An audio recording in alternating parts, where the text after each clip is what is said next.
Hello everyone, welcome back to Abstract Algebra. Today we're going to talk about direct products.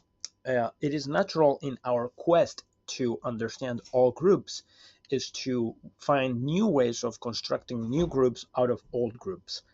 And one easy way to construct new mathematical objects out of old mathematical objects are direct products. So that's what we're going to do.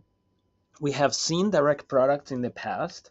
Remember that we've had things like z modulo 2z cross z modulo 2z.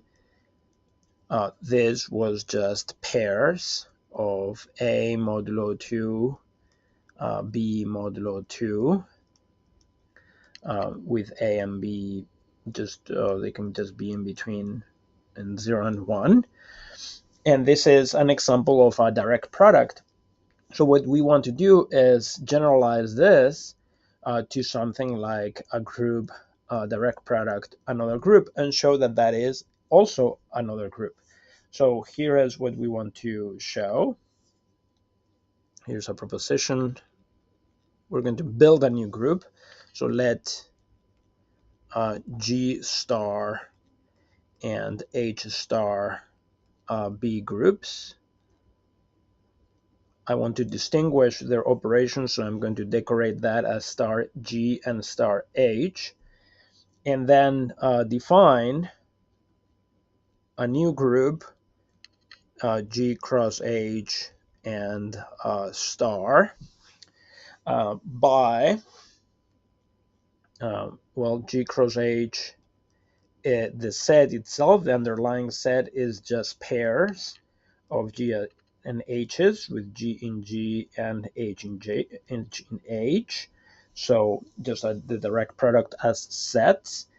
And with how do we multiply pairs? So the multiplication, the new multiplication I'm defining of two pairs is going to be defined to be G star G prime. Those are elements of G, so I can multiply them with my star sub G, and H star with the binary operation on H. I can multiply two elements in H. So for every G and G prime in G and H prime in H, we define the binary operation in this way. Then G cross H with this new binary operation is a group, which is called what we call the external direct product of G and H.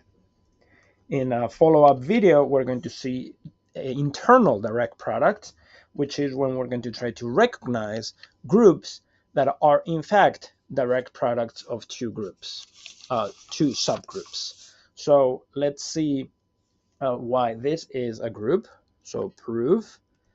First of all, I need to check that this new star is closed. And if I have G H star G prime H prime, so if I let G prime be in G, H prime be in H, and as defined, this is G star G prime H star H prime, this is closed because this is an element of G. This is an element, that operation here is of course in H. This is an element of H, and therefore this does belong to G cross H, so it is closed. Okay, we need to have an identity. What is the identity element? So there is an identity element, which is going to be the identity element. Let's call it E. It's going to be the identity of G and the identity of H. So the order pair identity is going to work as the identity in G cross H is an identity element.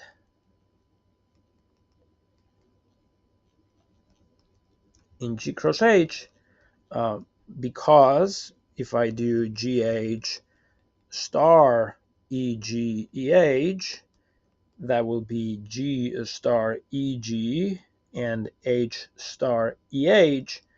And because this is happening in G and this is happening in H, and that's the identity for G and that's the identity for H, this is just GH. So this element, which is our identity, works like the identity. And similarly, if I multiply on the left by the identity element,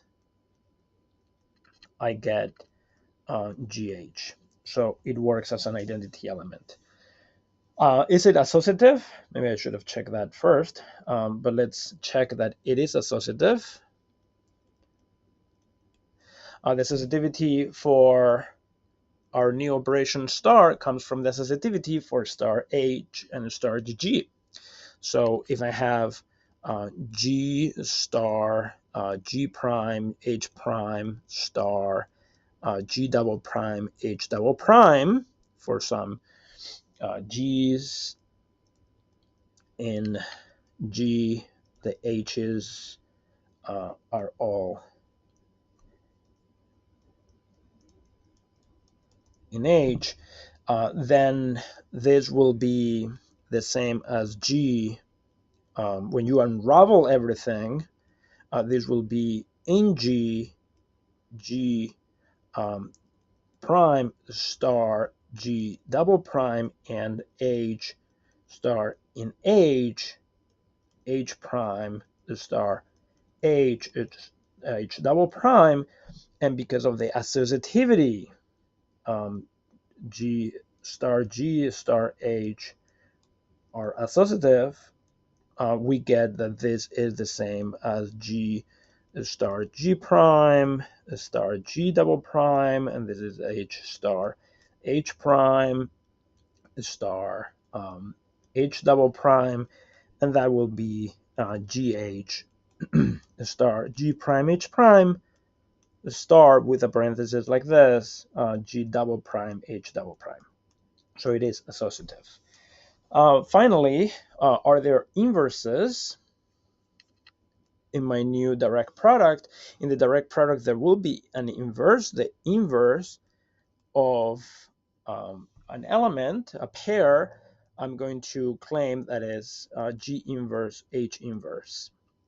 And you can see that because GH star G inverse H inverse is G inverse H inverse, which is the identity in G, identity in H, which is the identity in my group.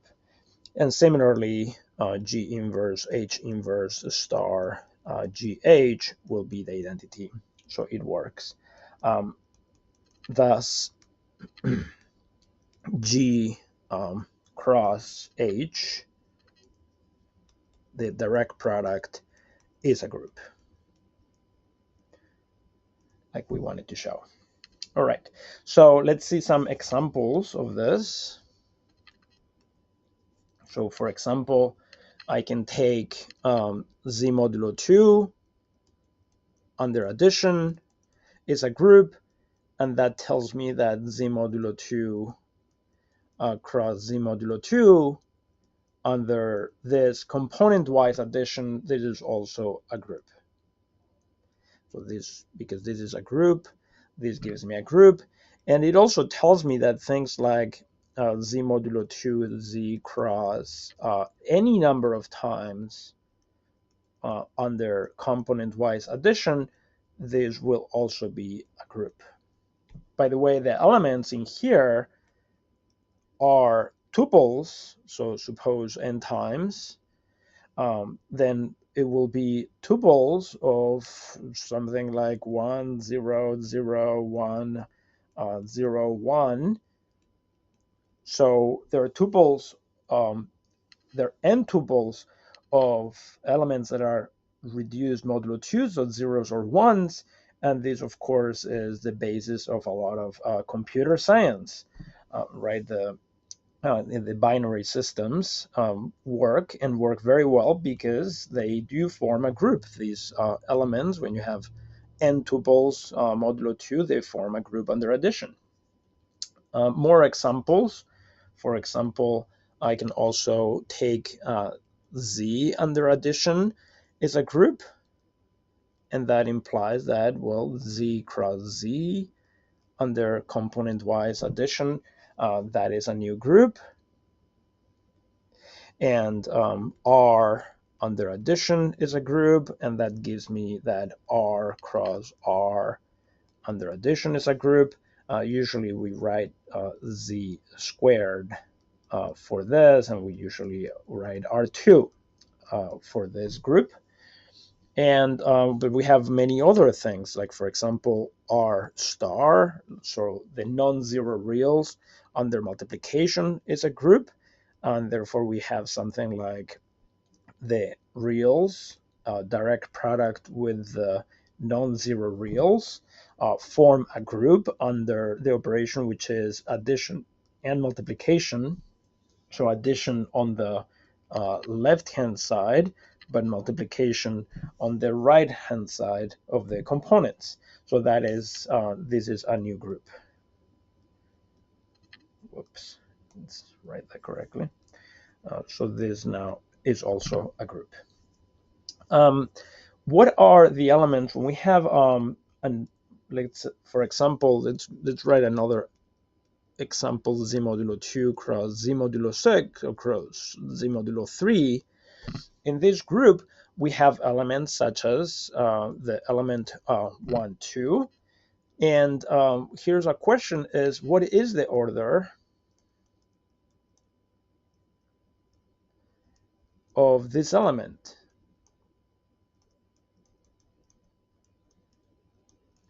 So if this is now my group, what is the element of that order? And how does it relate to the order of 1 modulo 2? 1 modulo 2 has order 2. 2 modulo 3. 2 modulo 3 has order 3. 2 plus 2 flow 4, which is 1, plus 2 is 3. So what is the order of the pair 1, 2? So let's see how we can compute that through the following theorem. We're going to prove the following theorem about orders in a direct product. Let G and H be groups. G is going to be an element of G, and little h is going to be an element of G of finite orders. And I'm going to write, remember this notation, this is going to be the order of G, and this is going to be the order of S, of H is going to be S. Then the order of the pair GH as an element of the direct product is equal to the least common multiple of R and S. Okay, let's prove that. So first, let N, let's give the order of GH, let's give it a name, N, and I'm just going to write M for the LCM of R and S. Okay, then the first thing to note is that GH to the M, the way multiplication in direct product works, if I raise one element, one pair to the mth power, that would be GH times GH times GH. So this will be G to the M, H to the M. And then I also get that, well, if M is the LCM of R and S, it is a multiple of R, so it's R times, like, say, K. And that tells me that this is G to the R to the kth power. And similarly, M is a multiple of S, so it's S times, I don't know, J. And then this is G to the S to the J. But G to the R is the order of G, so that is the identity. So this is the identity to the K is the identity. So this is the identity, so it is the identity. So this tells me that this element to the mth power is identity, and therefore the order of that pair, which is n, has to be at most m. Also, we actually have another thing, is that, well, I know that the order is n, so this is the identity, but this, on the other hand, I also know that is g to the n, h to the n, and this identity is the identity, and this tells me that, well, that g to the n is the identity, and that that h to the n is the identity,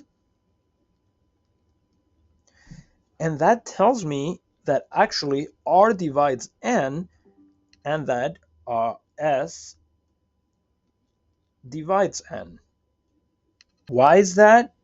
That is because we have seen previously, we saw that if an element to the nth power gives you the identity, then the order of the element has to divide that nth power.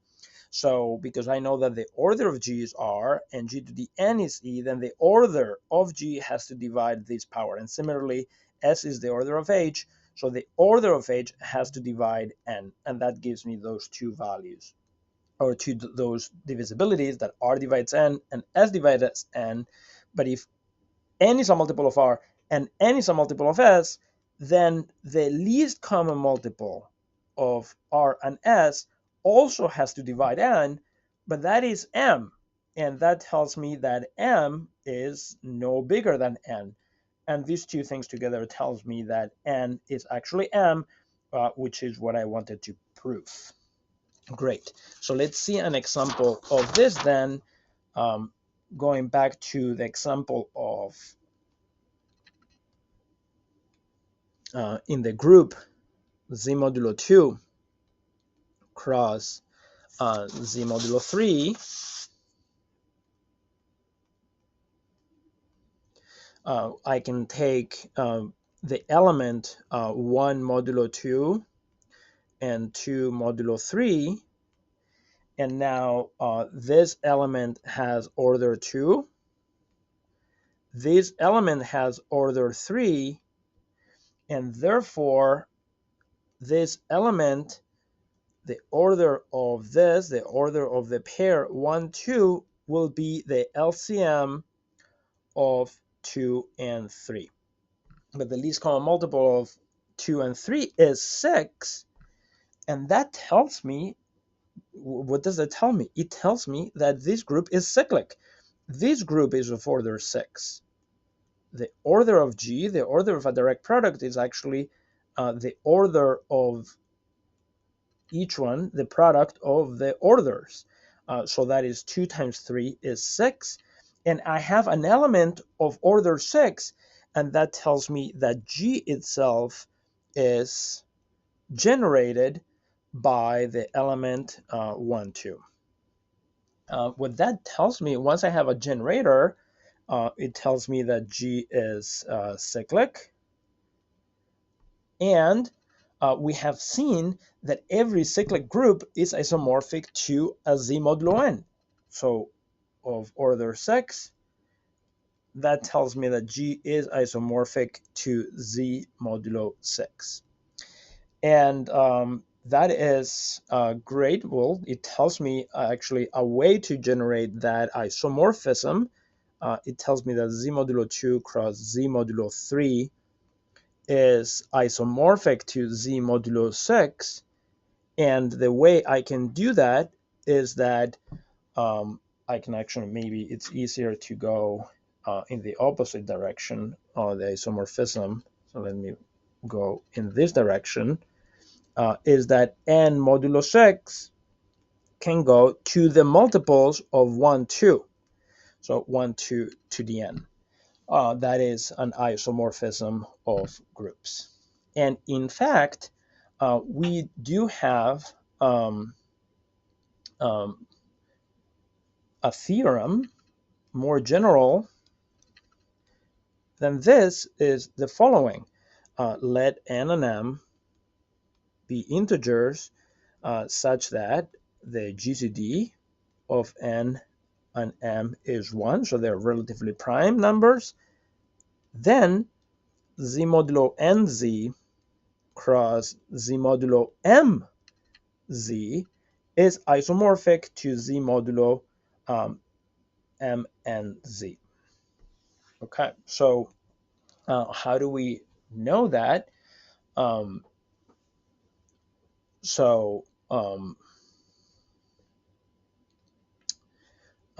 Well, here's the proof is simple. Take G to be the class of 1 modulo n, 1 modulo m, then like above, this has order n, this has order m, and therefore the order of G is the LCM of n and m, which is n times m because the GCD, because they are relatively prime. And therefore, z modulo nz cross z modulo mz is cyclic, is generated by 1, 1, and it is cyclic of order n times m. And in the section about isomorphisms, we saw that such a group is isomorphic to z modulo n mz. This has another name in number theory. The fact that if m and n are relatively prime, the fact that z modulo nz cross z modulo mz is isomorphic to z modulo n times mz is called the Chinese remainder theorem, which is usually stated in the following way.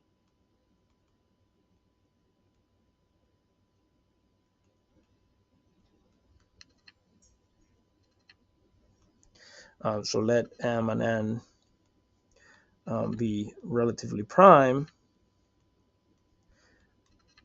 Then the congruent system x is congruent to a modulo n and x is congruent to b modulo m has a unique solution modulo n times m for any integers a and b. What this says is that there is a bijection. This says that there is a bijection between the classes modulo nm and the pairs of classes modulo n and modulo m. And what we have proved what we have proved in here is stronger, because an isomorphism first implies a bijection. There's a bijection of sets, but it also tells us that they respect this bijection. There is a bijections that respect the group structure. So that is what's happening. Now, on the other hand, so we do have things like that z modulo 2 cross z modulo 3 is isomorphic to z modulo 6 because of this, or that z modulo 2 is cross z modulo, say, 5 is isomorphic to z modulo 10. However, let me write this in red. This does not mean that something like z modulo 2 cross z modulo 2 is isomorphic to z modulo 4. So this is not true, and it is not true. The theorem above doesn't apply because, well, 2 and 2, the GCD is not 1. in here, this is true. These isomorphisms are true because 2 and 3 are relatively prime, so it's isomorphic to the product. 2 and 5 are relatively prime, so it's isomorphic to the product.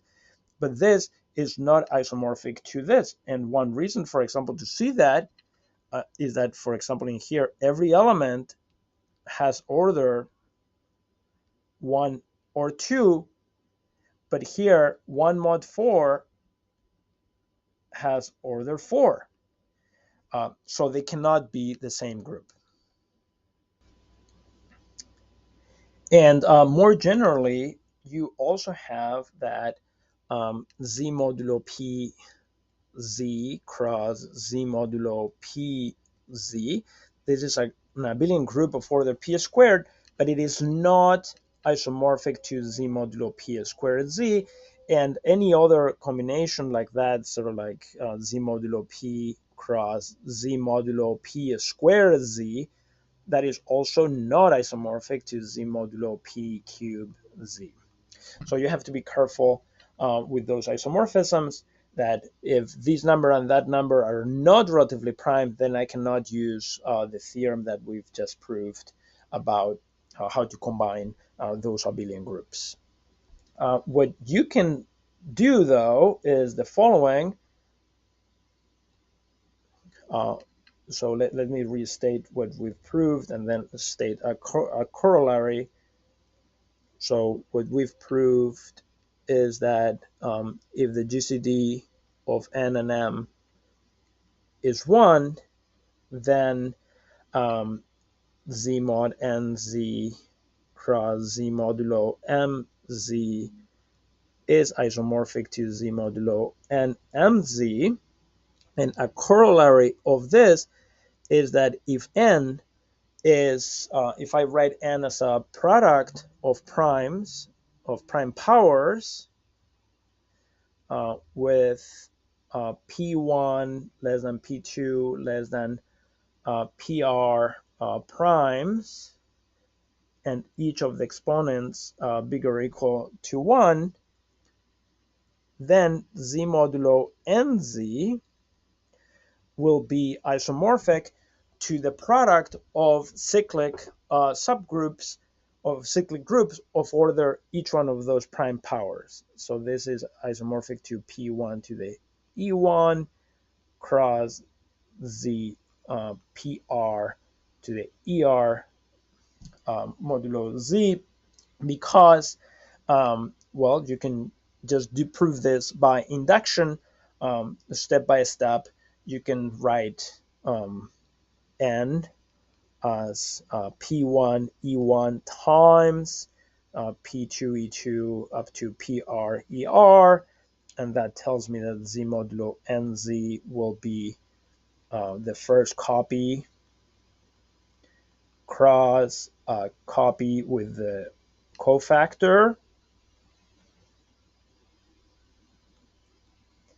and then you can keep going in that fashion, just breaking off factors until you get what we are showing.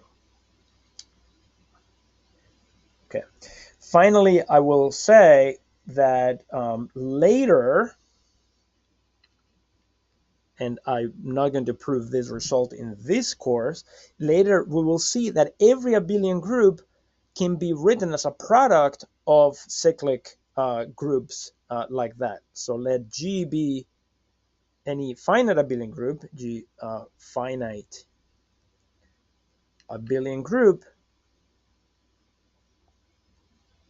then G is isomorphic to some product of cyclic groups like this for some d1 through dr bigger or equal to 2. So let me just write bigger than 1. So what this says is that we can actually classify every single abelian group because they will all show up as a product of cyclic groups of this sort. And with the previous theorem, we can actually classify exactly what are all the possibilities for any finite abelian group. So we will be able to say, for example, what are all the abelian groups of order 8, and use what we've learned to classify every single abelian group of order 8, or every single abelian group of a given order. But that will be later on. As I said, this is a theorem that's usually not proved in a first course, an undergraduate course in abstract algebra. This is something that is usually taught in a graduate course in abstract algebra. So in any case, next time what we will do is look at external direct products. No, this was external. We'll look at internal direct products.